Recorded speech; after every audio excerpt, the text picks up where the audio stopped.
Comic Book Savant, episode 375.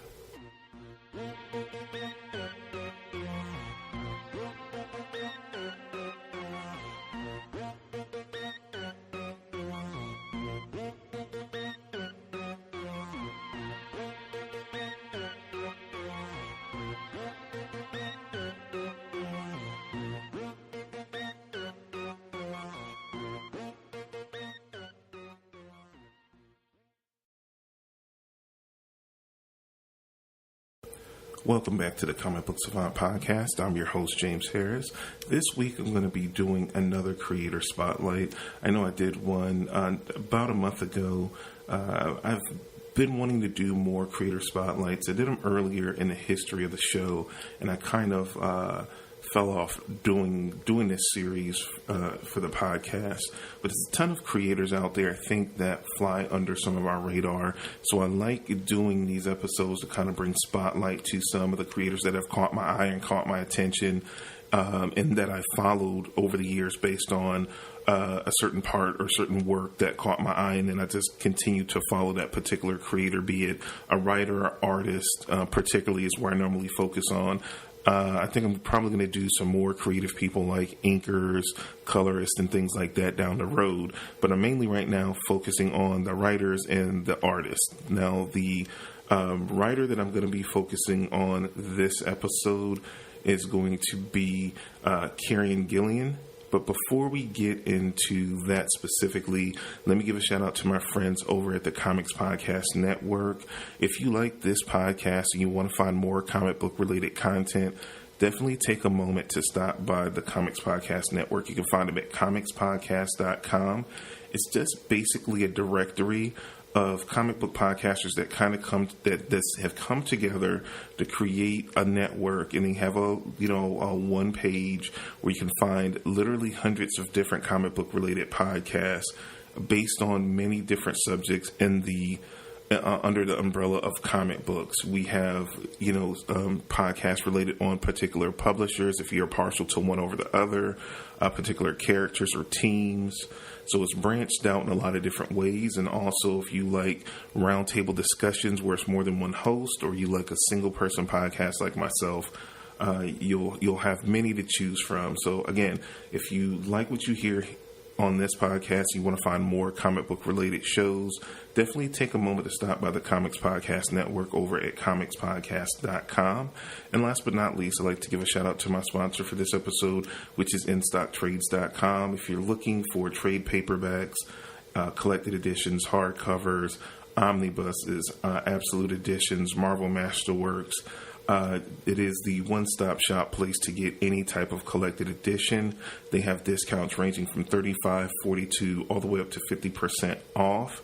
If you check out their homepage, they update it weekly with deals of the week, where they spotlight about 5 to so books that they mark down to 50% off, and that rotates weekly. So keep checking that homepage to see what good deals that you can catch each week.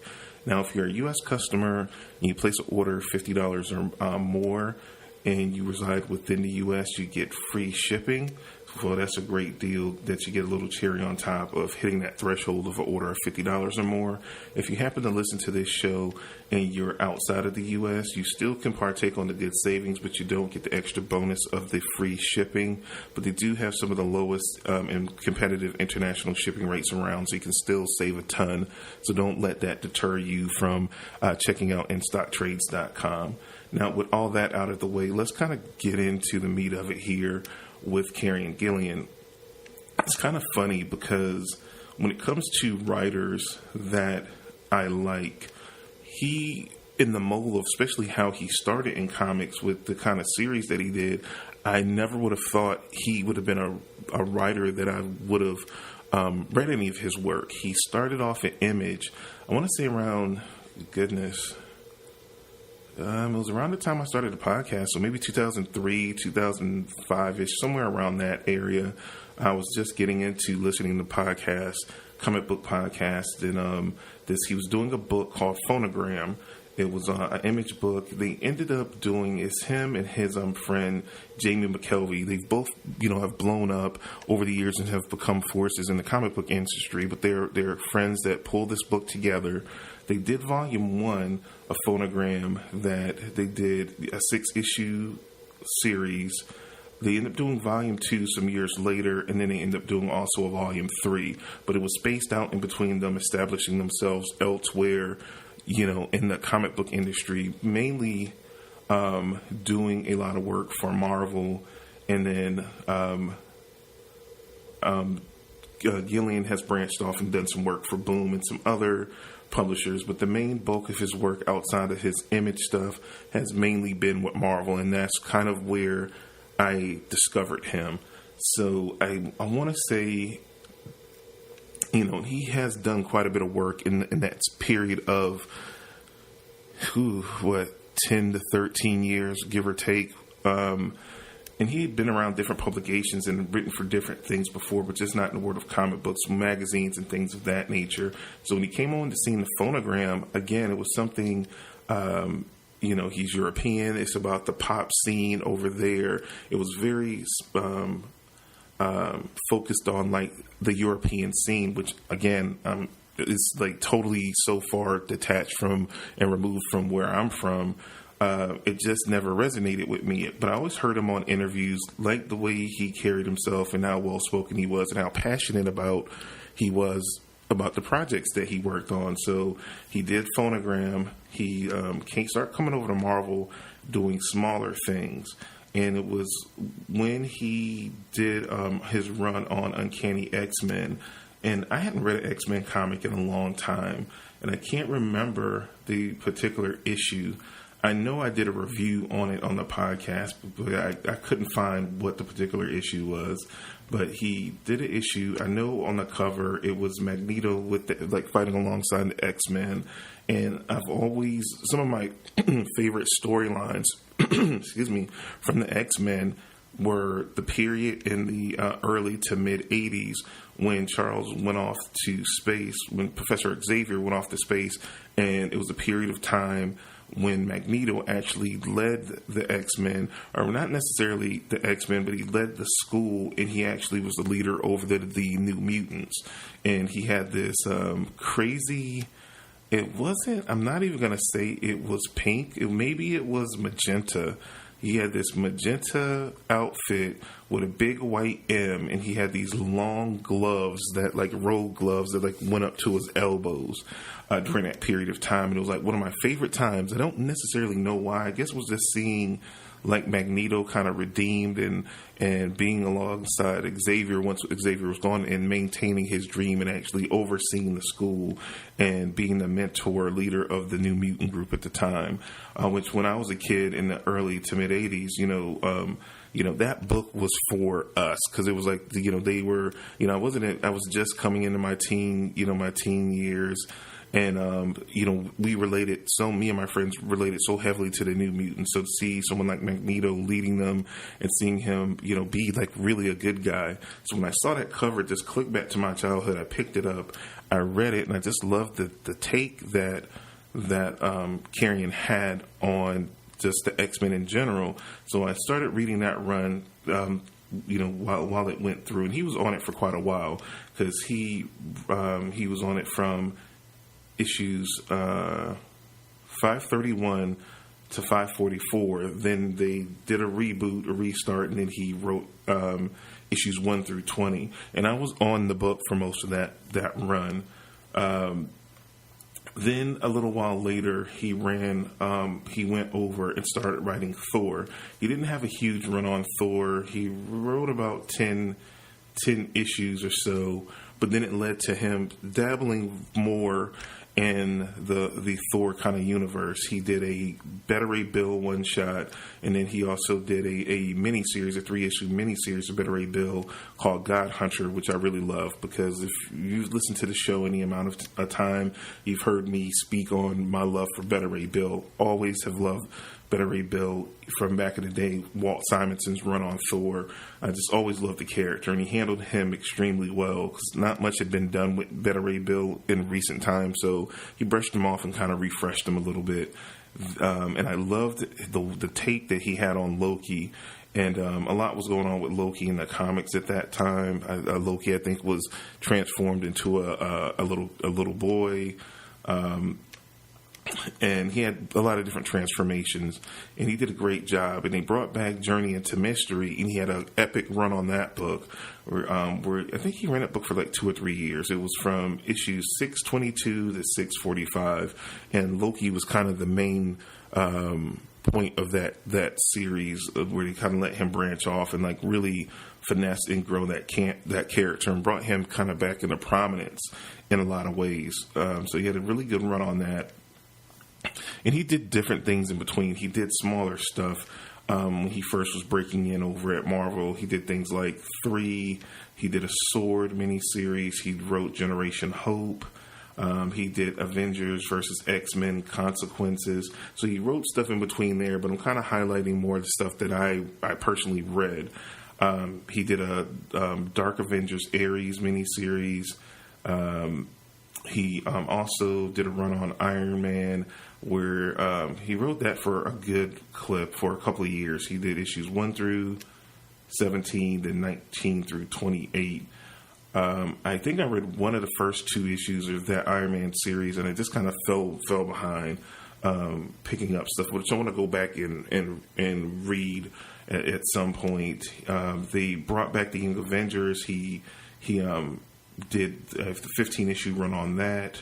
He wrote Origin 2, which was a 5-issue miniseries. He wrote Angela, Asgard's assassin. He also did 1602 Witch Hunter Angela, where it really dialed back in when I really Kieron really came back on my spot, on my radar, which I had, like I said, I read the X-Men run, I had read the Thor run, the Beta Ray Bill stuff. I read parts of the Journey of Mystery, not his whole run on it, because again, I was kind of inconsistent, just buying comics in general at that time. But again, he was just hit after hit. When I saw his name, it always kind of pushed me to be like, if I could get the book, I would pick it up to at least try an issue. And most times after I tried an issue, I pretty much followed the series. Now, Disney acquired Marvel, Disney acquired Star Wars, the Dark Horse had the publishing rights to Star Wars when those ran out, and they booted up the first set of comic book series for under the Marvel umbrella. They did a Star Wars Darth Vader, which Kieron Gillen's volume ran from issues 1 to 25. It was a phenomenal series. I loved his take on Vader and just what he did with the series. I think next to his work on Uncanny X-Men, that really first turned me on to him as a writer. This series resonated with me, and I reviewed issues of it and reviewed the series multiple times in previous episodes. It just was a great series, and spawned a really great character called Dr. Aphra, and he's doing an ongoing series now. Spinning out of his Darth Vader series, they launched a Dr. Aphra series that picks up where the Star Wars Darth Vader series kind of left off, continuing on with this original character that he's created in the Star Wars universe. And I hope to see her in a movie because she's such a great character. She's kind of like an Indiana Jones Tomb Raider kind of character that can't help but get herself into trouble. She worked alongside Vader, kind of like as a hired gun, which he, like anybody that deals with Vader, he kind of turns on her, and she kind of has to fake her death and kind of escape. And she's out and about, and they've had her have confrontations with Luke, and she's had a larger impact on the Star Wars universe as far as canon, because they say these comics are canon, so she's tied into these characters now. I have the first 2 trades of her series, I think. So I have like the first 10 or so issues. I just have to sit down to read them. I think I read the first issue, but that's all I've read. But I got to go through and get caught up on. It's in my stack to read. But it's a really good character, really great series set in the Star Wars universe, so it's worth checking out. So if I can highly recommend anything, his Star Wars Darth Vader, because that's where you first meet and get introduced to Dr. Aphra, and then jump right into the Dr. Aphra series if you like what you've read there. He's also done work, like I said, over at Boom. He's done Warhammer, Crown of the Destruction, Uber over at Boom, and then Mercury Heat Volume 1 through 6, and then Volume 2 1 through 6. So he has an extensive body of work at this point. Like I said, he has he's been doing it as long as I've been doing it. So he came in the scene so roughly, let's say 13 to 15 years roughly in comics that Kieron Gillen has bounced around, and he's a phenomenal writer, like I said. And don't always judge. Like, certain times if you see a new writer, artist, or whatever come on the scene, like, don't discount them. Just sometimes when you sit back and you look as they develop and they go on to different things, he really blossomed. And also I almost forgot, he does have a creator-owned series over at Image too, The Wicked and the Divine, that he did as well. I almost forgot to mention that as well, which I do want to check out. At some point, I've heard a lot of good things about it. I just have to pick it up or borrow it. I think he has the first volume on Comixology Unlimited, so I just need to check that out and read it and see how I like it. So, like I said, he's created a great body of work. It was more so when he came over to Marvel, and I saw him, when it was on a whim. I really picked up that first issue that I caught, that I read that he wrote of Uncanny X-Men on a whim, just because I saw Magneto on the cover, and it just was striking to me. And then, I saw his name, like I said, I kept reading it, enjoyed it, heard, when he was announced, he was moving over to Thor, I was like, okay, I'm going to check it out, because I was reading Thor at the time, and I thought, okay, this new writer's coming on, I might, and I was like, okay, I remember him. Where do I remember his name from? Oh, he's the guy that I've been enjoying his run on Uncanny X-Men. And then it just kind of went on and on from there.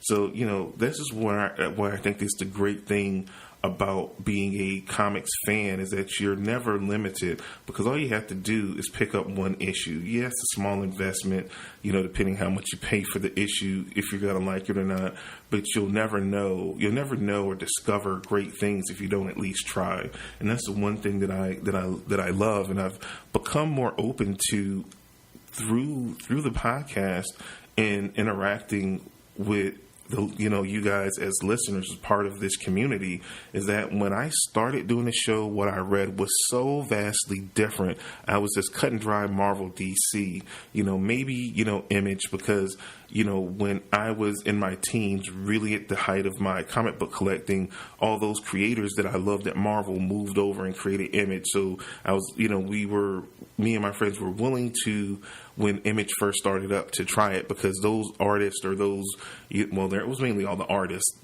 that we loved, that made Marvel, rejuvenated Marvel during that, that mid-'80s, the mid to late 80s, going into the 90s, they revitalized and brought a lot of juice. Their artistic style popped, and it was so different from what had came before. So we were willing to that, but that was pretty much. I didn't read stuff like Vertigo or black and white comics and things like that. I didn't. But as I got into the show and got into the the community that formed around the show, my vision got open, and I've enjoyed so many more comics that I knew as a kid or when I was younger that I would have never read, and I've had some of the most enjoyment in it, and I've found great creators, and once you find a writer that you like and their style kind of fits you, follow them, and then go back and look at their past work. If they did work other places, check it out, because if you enjoyed what they did with bigger companies, you probably enjoy even more their own ideas that they do somewhere else, creator owned, or with characters that they don't have so many limitations on. So I encourage that, and that's one thing I would have to say, that that's a purpose behind these creator spotlight episodes, is bringing these creators to the forefront in their bodies of work. Like, again, for me, I could only speak to as of right now, because like I said, I want to go pick up some of his other work, but you can't go wrong with anything Kieron Gillen pretty much did over at Marvel. Like I said, I can attest to his Uncanny X-Men run, because I read a bulk of it. His Thor run was good. And he was kind of penciled in there between JMS's run Then Fraction had his run. Then I think he did like a filler run, and then I think that kind of was leading into Aaron coming on to the book as well. So I mean, Thor's been a consistently good book for a while, and he, even though his run wasn't as long as tenured as some of the other writers, he still did a really good job in the time he was on the book. And again, his Better Rebuild series is solid. His Journey into Mystery is phenomenal. His Iron Man run, like I said, I didn't read much of it. What I read, I liked. His Star Wars Vader run is a must. I can highly recommend his Vader run.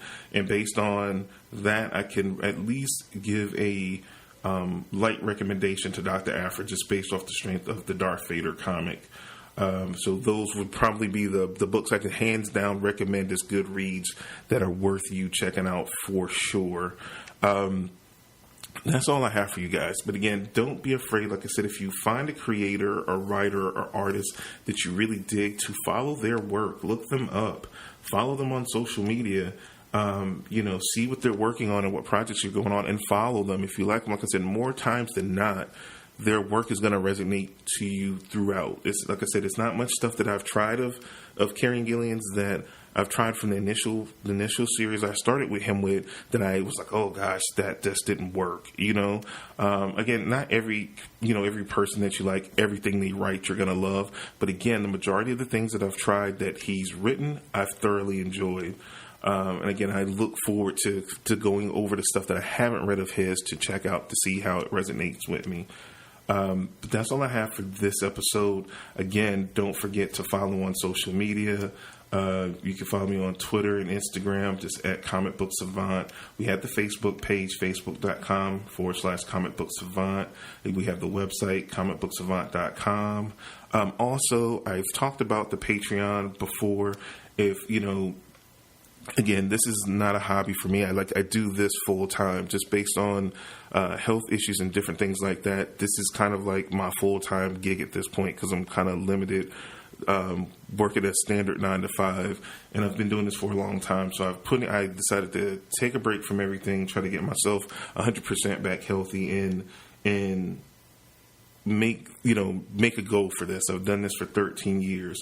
So when I talk about the Patreon, it's basically me opening up. If you get value from the show and you appreciate what I do, you want to help support the show, I've totally revamped the Patreon. I have different levels with different rewards to it. It starts, if you want to contribute, like, $1 a month, but it starts there and it goes up. So however much you want to support, if you can, because I know everyone's just like myself, money's tight, so sometimes you can't.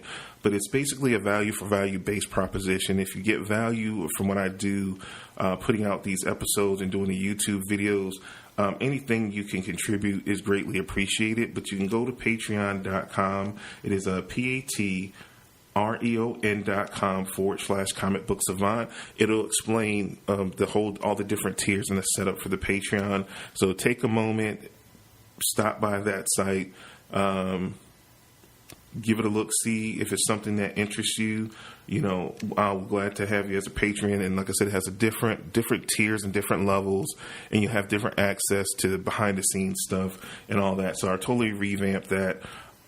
So if you have a moment, check that out. Also, if you haven't already, check out the YouTube channel. Is youtube.com/Comic Book Savant. I put out videos every week on the YouTube channel. I do different things. It's a shorter format in most cases, where I do trade reviews, television reviews. I do non-spoiler movie reviews. Where I do the spoiler reviews here, I do non-spoiler movie reviews over on the YouTube channel. So definitely check out the YouTube channel. Subscribe if you haven't. Make sure you click the bell for notifications. And that's shareable content. So like if a friend of yours that that is thinking about checking out a certain comic book show or a movie, and they want a non-spoiler review because they're like on the fence, check it out on the YouTube channel and share that content out. Again, it just helps gain the show, get more eyes on the show, and help me grow the community more. So anything you can do is greatly appreciated on any of those fronts. But that's all I have for you guys this week. I'll be back next week with another episode of Comic Book Savant. You guys have a good week, and I'll see you next time. Take care.